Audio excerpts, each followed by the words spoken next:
ఆ శ్రేష్టంబౌ గ్రంథములు చోట చూచిన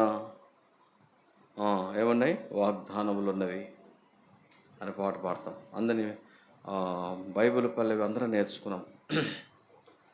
అశ్రేష్టంబౌ గ్రంథములో ఏ చోట చూసినా వాగ్దానమున్నవి, సుఖాదు కాములో వాగ్దానమున్నవి. విశ్వాసముంచి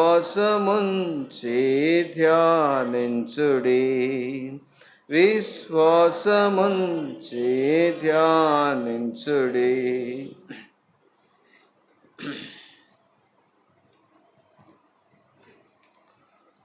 ప్రభు బల్లాను సమీపించుకుందు క్లుప్తంగా దేవుని వాక్యంలో నుండి కొన్ని హెచ్చరికలు తీసుకొని ప్రభు బలలో పాల్పొందాం.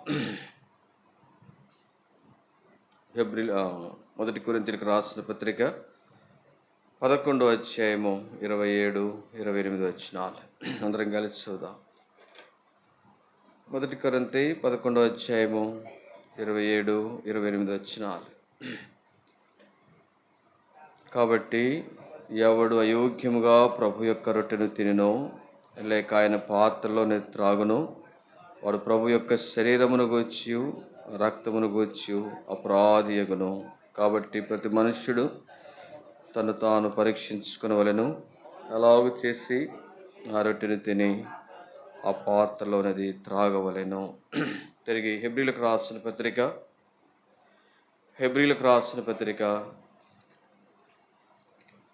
2వ అధ్యాయము మొదటి వచనాన్ని మనం అందరం కలిసి హెబ్రీలకు రాసిన పత్రిక 2వ అధ్యాయము మొదటి వచనం. కావున మనము వినిన సంగతులను విడిచిపెట్టి కొట్టుకొని పోకుండానట్లు వాటి యందు మరి విశేష జాగ్రత్త కలిగి ఉండవలెను. తిరిగి అదే హెబ్రీలకు రాసిన పత్రిక 3వ అధ్యాయము 12వ వచనం నుండి 19 వరకు మార్చి చూద్దాం. సహోదరులారా, జీవము గల దేవుని విడిచిపోనట్టి విశ్వాసం లేని దుష్ట హృదయం మీలో ఎవరి యందైనను ఒకవేళ ఉండునేమో అని జాగ్రత్తగా చూసుకునుడి.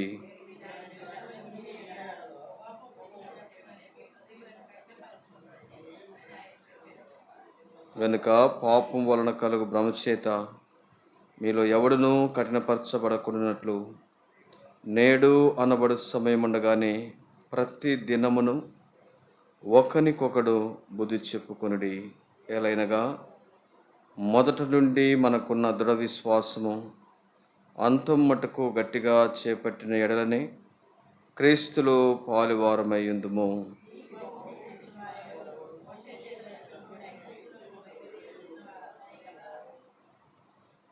ఎవరి మీద 40 ఏండ్లు ఆయన కోపగించెను, పాపము చేసిన వారి మీదనే కదా.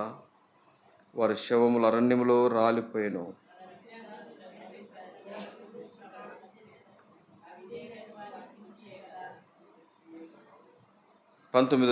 కాగా అవిశ్వాసము చేతనే వారు ప్రవేశింపలేకపోయారని గ్రహించుచున్నాము. 19వ మరొకసారి, అవిశ్వాసము చేతనే చాలు. చదవబడిన లేఖన భాగమును ఈ మధ్యాహ్న కాల సమయంలో ప్రభు మన వెనుకల్లో దీవించి మనతో మాట్లాడి యోగ్యంగా ప్రభు బలలో పాలు పొందుటకు ప్రభు సహాయపడినట్లుగా ప్రార్థన చేసుకుని వాక్య భాగాలు ధ్యానిద్దాం. ప్రేమైన తండ్రి, నీ పాదములు పట్టుకొంచున్నామయ్యా, దయతో క్షమించు దేవా. హృదయాన్ని కాలిచ్చి తండ్రి, దేవా నా తండ్రి, మానవ సంబంధమైన హద్దుబాటు నుంచి నా తండ్రి ప్రతి దోషం మన్నించి ఈ సమయంలో తండ్రి నాయన వాక్యపు వెలుగులు నేను మమ్మల్ని మేము పరీక్షించు యోగ్యంగా పాలు పొందుట కొరకై సిద్ధపరచు. రాకడ సమీపముగా ఉంది తండ్రి. అయినా నా తండ్రి విని కోపం పుట్టించే వారము కాకుండా, విని విడిచిపెట్టే వారము కాకుండా, నాయనా నా తండ్రి ఏదైతే వింటున్నామో నా తండ్రి గైకొని నా తండ్రి ఆచరించి నా తండ్రి నెరవేర్చే ప్రజలముగా సిద్ధపరచు.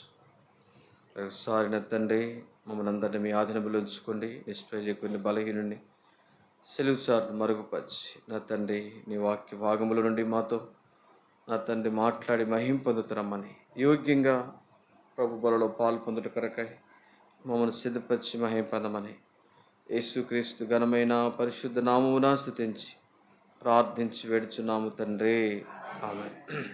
చాలు. ప్రభు బలలో పాలు పొందుతున్నటువంటి మనము, దేవుడు మన ద్వారా కోరుకునేది ఏంటంటే, నేను పరిశుద్ధుడను మీరు కూడా పరిశుద్ధులై ఉండుడి. ఆ మాట ఎప్పుడు మర్చిపోకూడదు. పరిశుద్ధులుగా ఉండుటకి మిమ్మల్ని పిలిచాను, కానీ అపవిత్రులుగా ఉండటకు నేను మిమ్మను పిలవలేదు.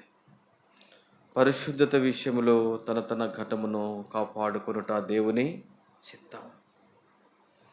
అందుకని పరిశుద్ధత లేకుండా ఎవడు కూడా ప్రభువును గుర్తుపెట్టుకోవాలి.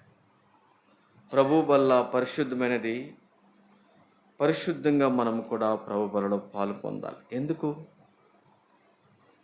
ప్రభు బలలో పాలు పొందుతున్నటువంటి ప్రతి ఒక్కరూ మనమందరం కూడా ప్రభు రాజ్యానికి సమీపంగా ఉన్నాం. ప్రభు వల్ల మనకు ఏం చూపిస్తుందంటే, ప్రభు రాజ్యానికి మనల్ని తరలిస్తుంది. ప్రభు రాజ్యానికి మనల్ని తోడుకుని సమీపస్తులుగా చేస్తుంది. ప్రభు వల్ల దేవుడు ఆశించిన రీతిలో మనల్ని సిద్ధపరుస్తుంది.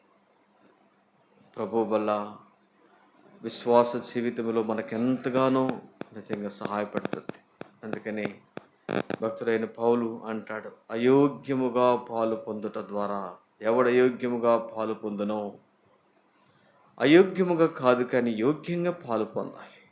అందుకని ప్రతి మనుష్యుడు తను తాను పరీక్షించుకొని అలాగు చేసి పరీక్షించుకోవాలి. ఈ సమయం ఎలాంటిదంట? ఎగ్జామినేషన్ టైం ఇది. ఎగ్జామినేషన్ పరీక్షించుకునేటువంటి సమయం ఇది. ఎవరిని పరీక్షించుకోవాలి? ఎలా పరీక్షించుకోవాలి? మనల్ని మనమే పరీక్షించుకోవాలి. ఏమని పరీక్షించుకోవాలి? 1 కొరింథీ 13:5 పరీక్షించుకోవాలి. ఎలా పరీక్షించుకోవాలంటే 1 కొరింథీ 13:5 చదవండి. కొరింథీయులకు రాసిన 2వ పత్రిక 13వ అధ్యాయం 5వ వచనం. 2 కొరింథీ 13:5. 2 కొరింథీ 13:5 ఏమని పరీక్షించుకోవాలంటే, విశ్వాసము కలవారమై ఉన్నామో లేదో మిమ్మును మీరే శోధించుకొని చూసుకొనుడి. అది మనల్ని మనమే పరీక్షించుకోవాలి. మీరు భ్రష్టులు కానిడలా తెలుసు. అర్థమైంది? మన బ్రతికేంటో మనకే తెలుసు. కూర్చున్న మనకి మన బ్రతుకు మనకు క్లియర్గా తెలుస్తుంది. అందరికీ తెలియదంటారా? చెప్పండి. కూర్చున్న మనందరికీ మిమ్మును గురించి మీరే ఎరుగరా? మీరు విశ్వాసులు గలవారై ఉన్నారో లేదో మిమ్మును గురించి మీరు ఎరగరా? ఎరుగు. మన బ్రతుకు నిజంగా మనకు బాగా తెలుసు. అర్థం. దేవుడు కోరుకునేది ఏంటంటే, మన బ్రతుకు మార్చబడాలి. ప్రభు వల్ల చెప్పేది ఏంటంటే, మార్చబడినటువంటి మన బ్రతుకు, మార్పు లేని బ్రతుకుతో మనము ప్రభు బలలో పాలు పొందకూడదు, కానీ మార్చబడినటువంటి బ్రతుకు దేవుడు ఇష్టపడుతున్నాడు. అందుకనే ఒక భక్తుడు ఒక మంచి పాట రాస్తాడు. మార్పు లేని మానవుండా తీర్పు దినము దాగలేవురా నీవు, తీర్పు దినము దాక్కోలేవు. మార్పు లేని మానవుండా, మార్పు లేని విశ్వాసి, ఒక దినము తీర్పు వస్తుంది, దాగలేవు నువ్వు, జాగ్రత్త. మార్చబడిన వారికి మాత్రమే ప్రభు బల్ల, మార్చబడిన వారికి మాత్రమే పరలోక రాజ్యము, మార్చబడిన వారు మాత్రమే ఎత్తబడతారు. మార్పు లేకుండా నేను కూడా గోధుమలు గురుగులు కూడా ఒకటే ఉంటాయంట. అర్థం. అయితే వాటి బ్రతుకు ఎప్పుడు బయటపడుతుంది? కళ్ళములోనికి తీసుకొచ్చినప్పుడు రైతు చాట పట్టుకొని తూర్పారబట్టినప్పుడు అప్పుడు వాటి బ్రతుకు బయటపడతాయి. అప్పుడు మాదిరిగా అంతవరకు ఎలా ఉంటాయంటే, నేను కూడా గోధుమలనే, నేను కూడా విశ్వాసనే, నేను కూడా బాగున్నానులే. ఒక దినము రానే వస్తుంది, మన బ్రతుకు బయటపడే దినము రానే వస్తుంది. అర్థందా? మన బ్రతుకు బయటపడే దినం రానే వస్తుందని అదే ప్రభు బల చెప్పేది. ఆ బ్రతుకు బయటపడక ముందు నిజంగా మనల్ని మనం సరి చేసుకుంటే ఎంత ధనిలం. కాబట్టి ప్రతి మనుష్యుడు తను తాను పరీక్షించుకొని ఆ బలలో పాల్పొందాలి. పిల్లరా, ఈ సమయం మనల్ని మనం పరీక్షించుకునే సమయం అండి. మార్పు లేక ఎంతకాలము కొనసాగుదామండి. అర్థమే. రక్షించబడుట ఎంత ప్రాముఖ్యమో, రక్షించబడినటువంటి విశ్వాస జీవితానికి తగినట్టుగా నడుచుకోవడం కూడా అంతే ప్రాముఖ్యం. చాలామంది రక్షణలో ఆగిపోతున్నారు, రక్షణ తీసుకున్నానులేని ఆగిపోతున్నారు. కానీ రక్షణ అనేది తొలిమెట్టేనండి. అక్కడి నుంచి మన యాత్రా జీవితం కొనసాగాలి.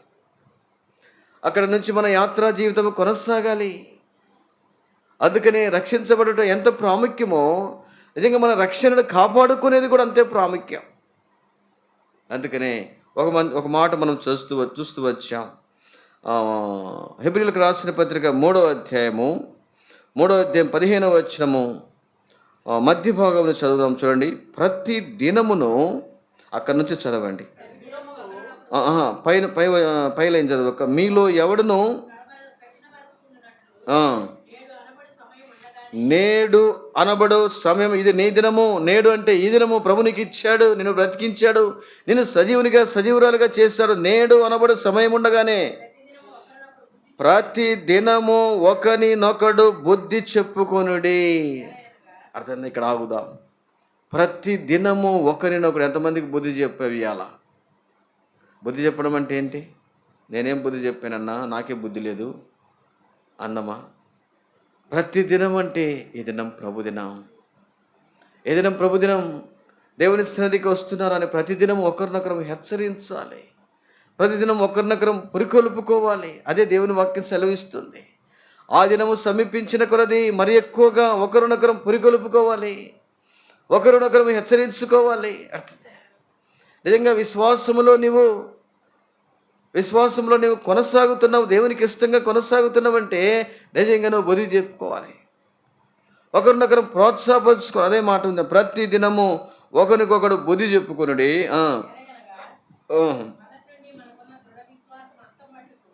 మొదట నుండి మనకున్న దృఢ విశ్వాసము అంతము మట్టుకు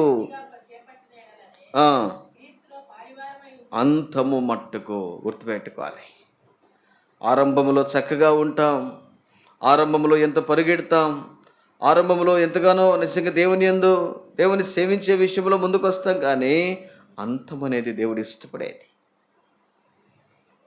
దేవుడు నిజంగా ఎంత చేశావు, ఎంత ప్రయాసపడినావని కాదు, కానీ అంతము చాలా ప్రాముఖ్యం. అందుకనే ప్రసంగి గ్రంథకర్త కార్యారంభము కంటే అంతము. అంత్య దినాల్లో నీ విశ్వాసం ఎలా ఉంది, నీ ప్రార్థన జీవితం ఎలా ఉంది, నీ భక్తి జీవితం ఎలా ఉంది? దేవుడు కోరుకునేది ఆరంభాన్ని దేవుడు ఇష్టపడు. ఆరంభము కాదు ఆయనకు కావాల్సింది, ఆరంభము కాదు కానీ ఇప్పుడు అంతము.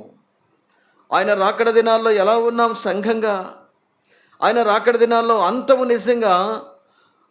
నిజంగా దేవుడు అదే ఆయన చూసేది. అందుకని ఎంత స్పష్టంగా చూడు, మొదట మనకున్న దృఢ విశ్వాసము అంతము మట్టుకు గట్టిగా చేపట్టిన ఎడలనే క్రీస్తులో పాలివారమై ఉందము. అంతము వరకు గట్టిగా, అంతానికి వచ్చే వరకు ప్రభు రాకడ దినాల్లో ఎలా ఉంటుందంటే, విశ్వాసులు సైతము, ఏర్పరచబడిన వారు సైతము నిజంగా మోసగించబడేటువంటి దినాలు. శత్రువు తనకు సమయం కొద్దిగా ఉందని విశ్వాసులను సైతము, రక్షించబడిన వారు సైతము మోసగించబడే దినాల్లో ఉన్నాం. అందుకనే అన్నమాట, అంతం వరకు సహించిన వాడే రక్షించబడును అని దేవుని మత్తయి సువార్తలో మాటండి. అంతం వరకు సహించిన వాడే. నిజంగా అంత్య దినాల్లో మన విశ్వాస జీవితం ఎలా ఉంది? వింటున్నాము, విడిచిపెడుతున్నామా, వింటున్నాము, గైకుంటున్నామా? అందుకని మనం చదువుకున్న భాగంలో 2వ అధ్యాయంలో చూస్తే, కావున మనము వినిన సంగతులను విడిచిపెట్టి ఈ మాటకు, ఈ వచనానికి మన దగ్గర సమాధానం ఉందా? అర్థం చేసుకొని ప్రియులారా, వింటున్నాము, చదువుతున్నాము, నోట్స్ల మీద రాసుకుంటున్నాము, బైబిల్లో నిజంగా అండర్లైన్ కొట్టుకుంటున్నాము, ఇంకెన్నెన్నో చేస్తున్నాము. కానీ దేవుడు కోరుకునేది ఒక్కటే. దేవుడు కోరుకునేది ఒక్కటే, జీవితాన్ని దేవుడు ఇష్టపడతాడు. విశ్వాస యొక్క జీవితము బ్రతికి చూపించాలండి. చదివి చూపించేది కాదు, రాసుకొని చూపించేది కాదు, బ్రతికి మన విశ్వాసాన్ని చూపించాలి. బ్రతికే మనము ఆయనకు సాక్ష్యంగా జీవిస్తాం. బ్రతుకుతున్న బ్రతుకునే దేవుడు ఇష్టపడుతున్నాడు. అందుకని అంటాడన్నమాట, కావున మనము వినిన సంగతులను విడిచిపెట్టి కొట్టుకొని పోకుండానట్లు విశేష జాగ్రత్త. చూసారా, వినిన సంగతులను విడిచిపెట్టి కొట్టుకొని పోతున్నామా, వింటున్నాము, విడిచిపెడుతున్నామా, వింటున్నాము, గైకుంటున్నామా? ఆలోచించేయండి ప్రియులారా. వింటున్నాము, విడిచిపెడుతున్నామా, వింటున్నాము, గైకుంటున్నామా? విని విడిచిపెట్టేవారు కాక, ఉంది ఎంత చక్కగా ఉందో చూడమాట. మనం వినిన సంగతులను విడిచిపెట్టి ఆజ్ఞను గైకొనుట ఎంత ముఖ్యమో, ఆజ్ఞను గైకొనకపోవుట కూడా అంతే. ఆజ్ఞను గైకొనాలి. పాపం అంటే ఏంటంటే ఆజ్ఞ అతిక్రమమే. ఆజ్ఞను అతిక్రమించడమే నిజంగా పాపం. చెప్పింది చేయకుండా అర్థమే, చేయండి అర్థమే, చెప్పబోయేది కూడా నిజంగా చేసి చూపిస్తారు కొంతమంది. అలా కాకుండా ఆజ్ఞను అతిక్రమించాలి. అతిక్రమించే వారం కాకుండా ఆజ్ఞను గైకొనే ప్రజలము. అందుకనే కావున మనము వినిన సంగతులను విడిచిపెట్టి కొట్టుకొని పోకుండునట్లు. చూశారు ఎంత చక్కగా ఉందన్నమాట. వాటి యందు మరి విశేష జాగ్రత్త. అందుకని బైబిల్లో మాట ఉంది, చాలా చోట్ల ఉందన్నమాట, జాగ్రత్తగా ఉండుడి. అందుకని మీ మట్టుకు మీరు జాగ్రత్తగా ఉండుడి. ఇదిగో మీ మట్టుకు మీరు జాగ్రత్తగా ఉండండి. ఎందుకు చెప్తున్నాడు పరిశుద్ధాత్మదేవుడు? ఇతరులకు జాగ్రత్త చెప్తాం మనం, అర్థందా? ఎదుటివారికి జాగ్రత్త, అయ్యా జాగ్రత్తగా వెళ్ళరా, అమ్మ జాగ్రత్తగా వెళ్ళరా అంటాం. కానీ నీ మట్టుకు మనం ఎంత జాగ్రత్తగా ఉన్నాం దేవుని విషయాల్లో. జాగ్రత్త అంటే ప్రమాదము నీ కొరకు పొంచుకొని ఉందని అర్థం. జాగ్రత్తగా ఉండమంటే అప్రమత్తంగా జీవించే దినాలు కాదు ఇవని. అందుకని ఆ మాట చక్క, వాటి యందు మరి విశేష జాగ్రత్త కలిగి ఉండవలెను. ఏటి యందు మనం విశేష జాగ్రత్త కలిగి ఉండాలి అనే విషయాన్ని మనం జ్ఞాపకం చేసుకుని ప్రభు బల దగ్గరికి వెళ్దాం. ఏ విషయాల్లో విశ్వాసులముగా మనం జాగ్రత్త కలిగి ఉండాలి? రండి, లూకాసు వార్త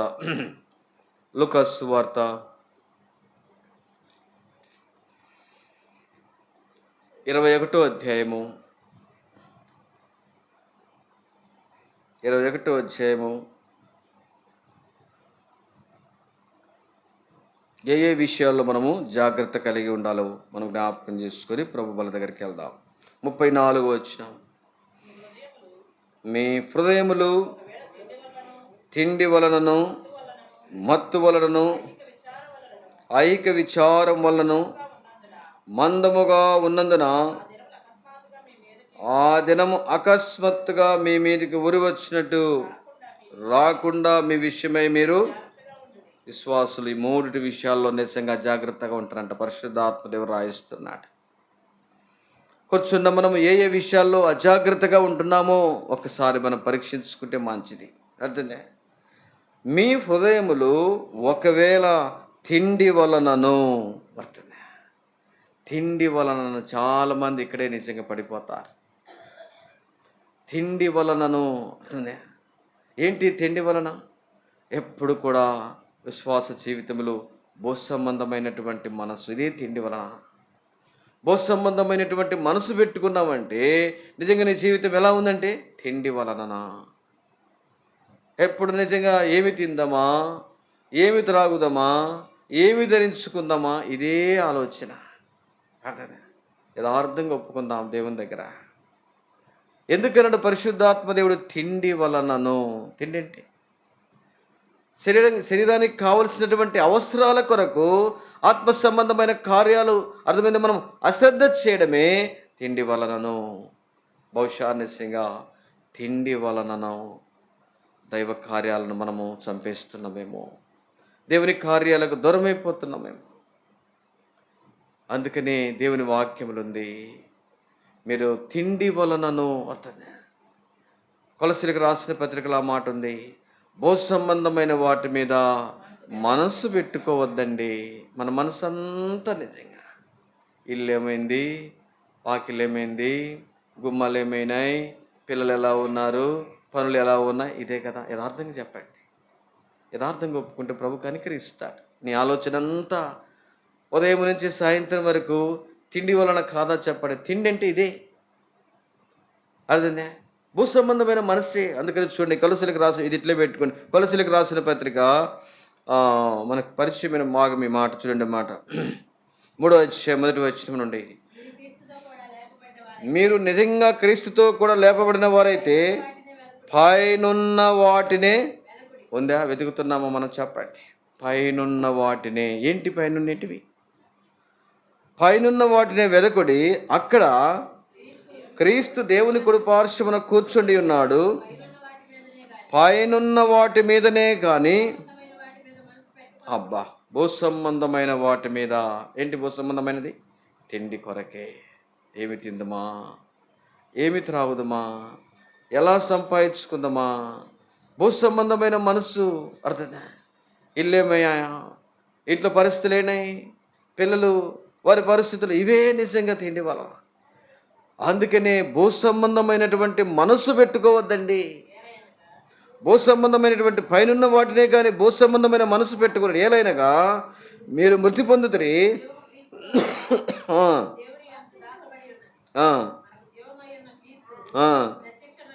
ప్రత్యక్షమైనప్పుడు మీరును ఆయనతో కూడా మహిమయందు.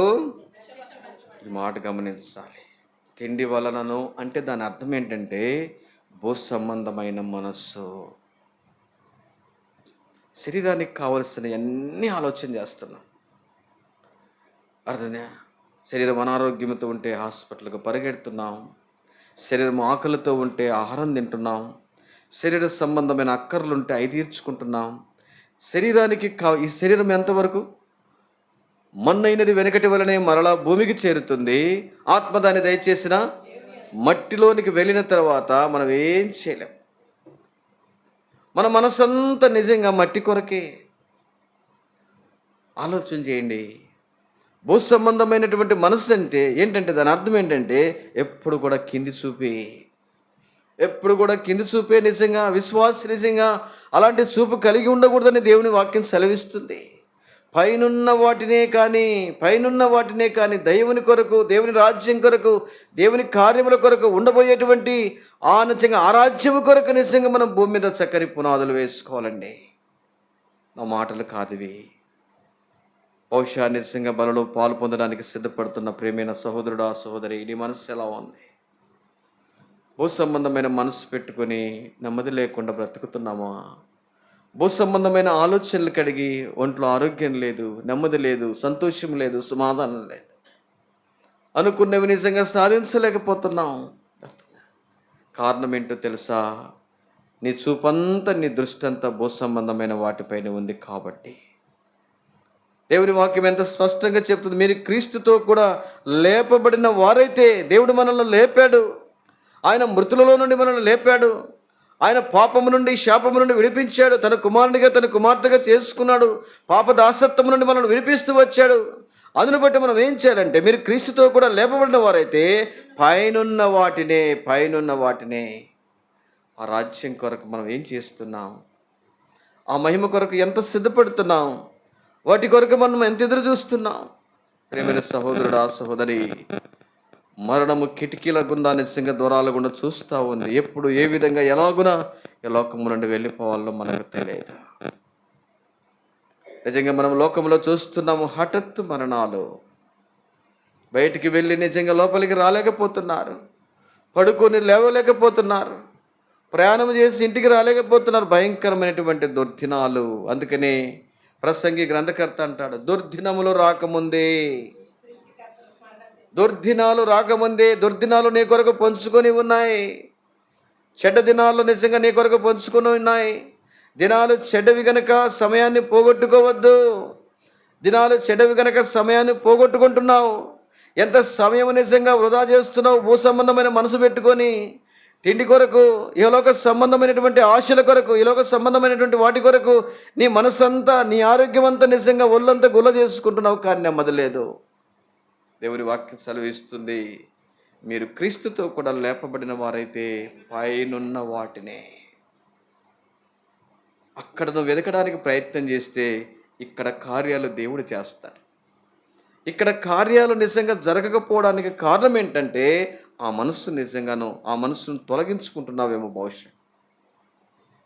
అందుకని దేవుని వాక్యములో అన్నమాట 2వ వచనములో, పైనున్న వాటి మీదనే గాని భూ సంబంధమైన వాటి మీద, ఇంకేం చేద్దాం దీనికి మాటకు, భూ సంబంధమైనటువంటి మనస్సు. అందుకని భూ సంబంధమైన మనస్సు ఏంటంటే ఎలా ఉంటుందంటే, ఏమి తిందుమా, ఏమి త్రాగుదుమా, ఏమి ధరించుకుందుమా, ఇది నిజంగా భూ సంబంధమైన మనసు. మన మనసు కూడా అంతే కదా.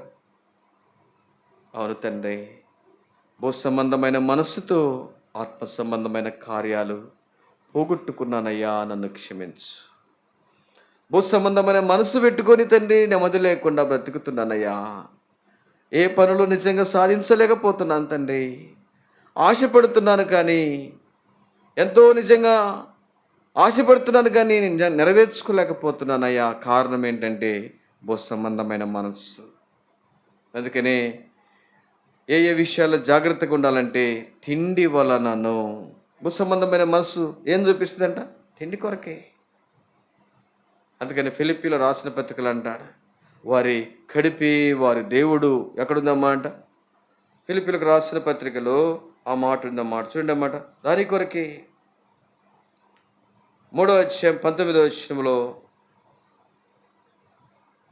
17వ వచనం నుంచి చదవండి. 15 నుంచి సహోదరులారా, పౌలు అంటాడు, మీరు నన్ను పోలి నడుచుకునుడి.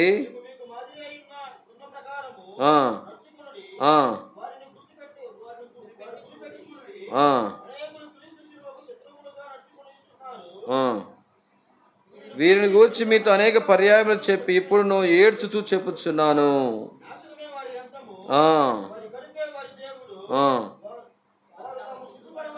అనేకులు క్రీస్తు సిలువకు శత్రువులుగా. ఏంటి మాటకు అర్థం? అనేకులు క్రీస్తు సిలువకు శత్రువుగా. నిజంగా సిలువనగా దేవుని కొరకు ప్రయాసపడడం, సిలువనగా శ్రమకు సాదృశ్యం. దేవుని కొరకు ఎంత ప్రయాసపడుతున్నాం, దేవుని కొరకు ఎంత ప్రయాసపడుతున్నాం. అందుకని దేవుని వాక్యం, ఎవడైనను తను తాను ఉపేక్షించుకొని ప్రతి దినము తన సిలువనెత్తుకొని నన్ను వెంబడించాలని వాక్యం ఉంది. నిజంగా దేవుని కొరకు, దేవుని పని కొరకు, దేవుని కార్యాల కొరకు మనము ముందుకు వస్తున్నామా? అందుకని దేవుని వాక్యంలో వారి కడుపే ఎంత చక్కగా ఉంచాడు మాట. వాడి కడుపి వారికి దేవుడు. అంతే, దేవుడు లేకపోయినా కడుపు ఉంటే చాలు. కడుపు కొరకు, భూ సంబంధమైన వాటి కొరకు ప్రయాసపడుతున్నావు. దేవుడు అవసరం. దేవుణ్ణి ప్రక్కన పెడుతున్నావంటే నిజంగా భూ సంబంధమైనటువంటి కడుపు కొరకు నువ్వు ప్రయాసపడుతున్నావు, ఒప్పుకోవాలంతే. దేవుని కార్యాలు అశ్రద్ధ చేస్తున్నామంటే భూ సంబంధమైన మనస్సు కలిగి నిజంగా తిండి వలన. రెండవదిగా భూ సంబంధమైన మనసుతో తిండి కొరకు నిజంగా ఈ విధంగా దైవ కార్యాలకు దూరం అవుతున్న తండ్రి, నన్ను క్షమించు.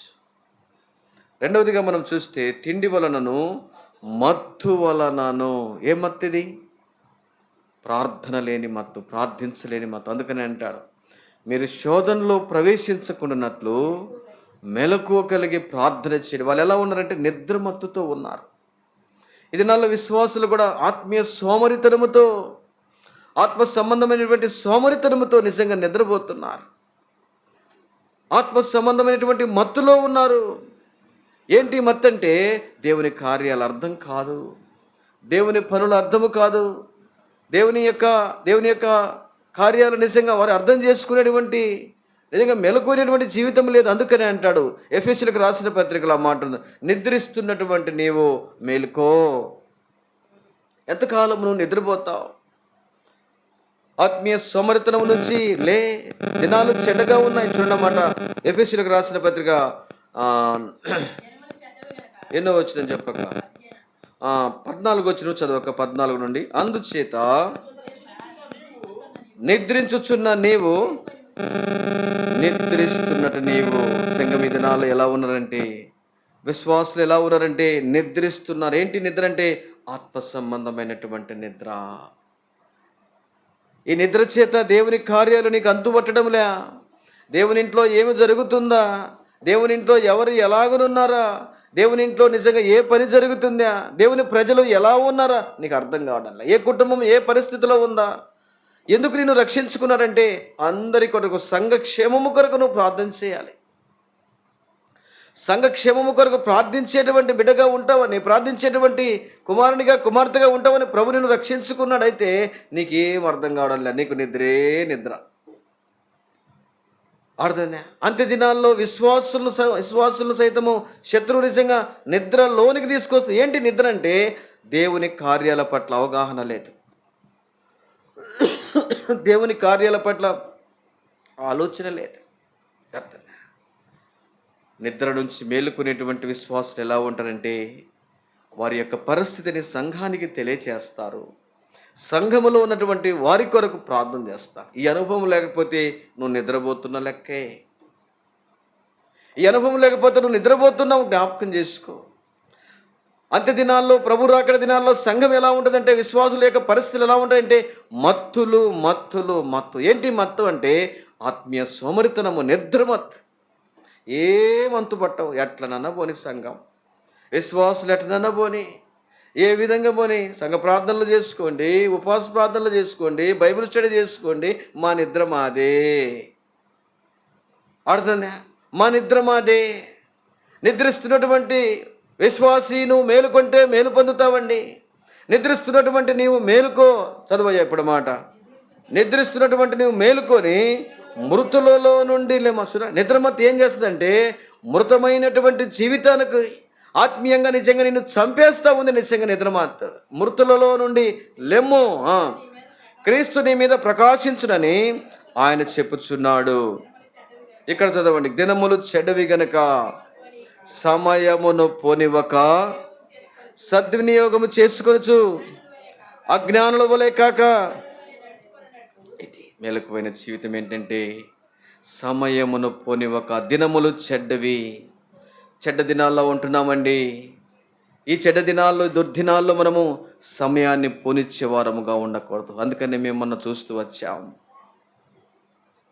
దేవుడు కోరుకునేది ఒక విశ్వాస ద్వారా 3 కోరుకుంటాడు. ఏంటి? మొట్టమొదటిగా సమయాన్ని ఆయన ఎక్కువగా ఇష్టపడతాడు. ఒక విశ్వాసి ద్వారా దేవుడు కోరుకునేది మొట్టమొదటిగా సమయం ఇవ్వాలి దేవునికి. రెండవదిగా విశ్వాసలో దేవుడు కోరుకునేది ఏంటంటే తలాంతు కోరుకుంటాడు. దేవుడు నీకు ఇచ్చిన తలాంతు, ప్రార్థించే తలాంతు ఇచ్చాడా? పరిచర్య చేసే తలాంతు ఇచ్చాడా? దేవుని కొరకు, దేవుని కార్యాల కొరకు అర్థమైందా? చేతులు సహకరిస్తున్నాయి, కాళ్ళు సహకరిస్తున్నాయి, ఆరోగ్యం సహకరిస్తుంది, అన్నీ సహకరిస్తున్నాయి. అర్థంగా వినే చెవులున్నాయి, చదివే నిజంగా కళ్ళున్నాయి, మాట్లాడే నోరుంది, దేవుని సన్నిధికి నడిచే చక్కని కాళ్ళు ఇచ్చాడు, చక్కని ఆరోగ్యం ఇచ్చాడు. అర్థంగా ఇది దేవుడు నీకు ఇచ్చినటువంటి పెట్టుబడి, దేవుడు నీకు దయచేసినటువంటి పెట్టుబడి ఇది. ఇది దేవుని కొరకు నీకు ఇచ్చిన తలాంతులు నీవు ఉపయోగించుకోవాలి.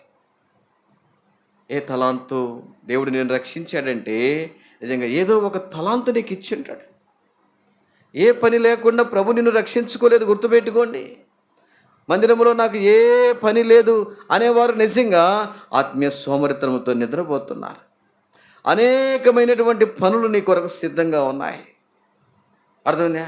ఉదయకాలం లేచిన వెంటనే నిజంగా దేవుని పరిచర్య చేయడానికి ఎంతమంది వచ్చి మందిరమంతా ఊడ్చారు, మాపేశారు, చాపలేశారు, మైకు పెట్టారు. అర్థమైందా? మాకంటే ముందు వచ్చారు, లేచారు, మందిరమంతా శుభ్రం చేసి మాపేస్తూ వచ్చారు. అంత మాత్రమే కాదు, ఫెనాయిల్తో శుభ్రంగా కడుగుతూ వచ్చారు, ఈ పరిసరాలన్నీ శుభ్రం చేస్తూ వచ్చారు. అర్థమైందా? అంత మాత్రమే కాదు, చక్కని చాపలు, చక్కని మైక్ సెట్, ఇవన్నీ నిజంగా నీ కొరకు సిద్ధపరుస్తూ వచ్చారు. దేవుడు నీకు ఇచ్చినటువంటి తలాంతు, ఏ తలాంతు ఇచ్చాడు, దాన్ని ఏం చేస్తున్నావు? పూడ్చిపెడుతున్నావా? ప్రేమైన సహోదరుడా, ఏ తలాంతు లేకుండా ప్రభు నిన్ను రక్షించుకోలే. ఏ తలాంతు లేకుండా పరలోక రాజ్యంలో మనం వెళ్ళలేం. అందుకనే ఇదిగో నీకు ఇచ్చిన 5 తలాంతులు నిజంగా దాన్ని అభివృద్ధి చేసుకున్నావు. బలా నమ్మకమైన మంచి దాసుడా. ఇదిగో నీకు ఇచ్చిన 2 తలాంతులు నువ్వెంతో నమ్మకంగా కొనసాగిస్తూ వచ్చావు. 2కి 2 సంపాదించుకున్నావు. బలా నమ్మకమైన మంచి దాసుడా. సోమరుడు ఏం చేశాడు? 1 తలాంతు ఇచ్చాడు దేవుడు. ఆ 1 తలాంతు పూడ్చిపెట్టాడు. దేవుని ఇంట్లో ఏ పని లేకుండా మనం పూడ్చిపెడుతున్నామా? సోమరివైన చెడ్డదాసుడా. రెండవదిగా దేవుడు ఒక విశ్వాసులో కోరుకునేది ఏంటంటే తలాంతు. మొదటిగా కోరుకునేది ఏంటంటే సమయం. దేవుడు మొట్టమొదటిగా నీ ద్వారా కోరుకునేది దేవునికి సమయం ఇచ్చి ప్రభువును ఘనపరచు. రెండవదిగా దేవుడు నీకు ఇచ్చినటువంటి తలాంతును ప్రభు కొరకు ఉపయోగించి ప్రభువును ఘనపరచు. మూడవదిగా దేవుడు నీ ద్వారా కోరుకునేదంటే నీ సమర్పణ జీవితం. ఈ 2 ద్వారా ప్రభువుకు నువ్వు ఇచ్చేటువంటి సమర్పణ, దేవుడు నీకు ఇచ్చిన దాన్ని బట్టి సమర్పించు. దేవుడు సమర్పణ జీవితాన్ని దేవుడు ఇష్టపడతాడు. హృదయపూర్వకంగా దేవునికి సమర్పణ జీవితం. మనం అట్లా కాదు, రివర్స్ నుంచి వస్తాం మనమంతా. అర్థమైందా? మనం ఏం చేస్తామంటే మనం ఇక్కడి నుంచి రాము, కానీ ఇక్కడి నుంచి వచ్చేస్తాం. మనం దేవునికి ఇస్తే సాల్లే అనుకుంటాము. కాదు, దేవుడు నిజంగా మొట్టమొదటిగా దేవునికి సమయాన్ని ఇచ్చి చూడు, దేవుడు ఎంత ఆశీర్వదిస్తాడు. నీకు ఇచ్చిన తలాంతునిచ్చి చూడు, దేవుడు ఎంత ఆశీర్వదిస్తాడు. ఈ 2 ద్వారా దేవుడు తప్పకుండా నీకు ఇచ్చేటువంటి అటువంటి గొప్ప ధన్యత దేవుడు ఇస్తాడు. నిన్ను ఆశీర్వదిస్తాడు. ఆశీర్వదించిన కొలది నీవు ఇవ్వడానికి అలాంటి మనసు దేవుడు ఇస్తాడు. ఇది నాలో అలాంటి మనసు నిజంగా రాలేకపోతుంది. కారణం ఏంటంటే వీటి విషయంలో భవిష్యత్తు తప్పిపోతున్నావేమో. మధ్యాహ్న కాల సమయంలో తిండి వలనను, ఇప్పుడు చదవండి, మత్తు వలనను ఐహిక ఎంత కృంగదీస్తే తెలుసా? ఐహిక విచారము వలనను, చదవండి, ఐహిక విచారం వలనను